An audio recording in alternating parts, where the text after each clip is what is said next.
میں سردار احمد گلانی، ضلعی رہنما جماعت اسلامی ضلع گھوٹکی۔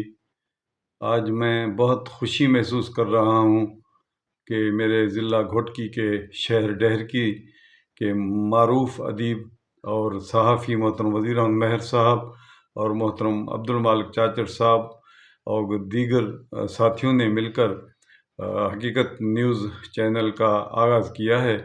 مجھے یقین ہے کہ ہمارے ضلع کے مظلوم طبقہ اور مظلوم عوام کے آواز کو اٹھائیں گے اور تمام جو یہاں پر غلط کام ہو رہے ہیں، معاشی اور معاشرتی خرابیاں ہو رہی ہیں، ان کو عوام حکمرانوں تک پہنچائیں گے، اعلیٰ ایوان تک پہنچائیں گے۔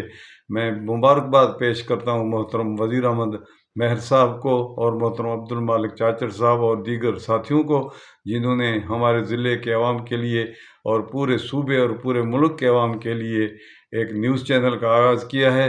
یہ خوش آئند بات ہے کہ ہمارے پیچھے پڑے ہوئے ضلع کے لیے ایک بہترین آواز کا آغاز ہوا ہے۔ مہربانی، بہت خوشی ہوئی۔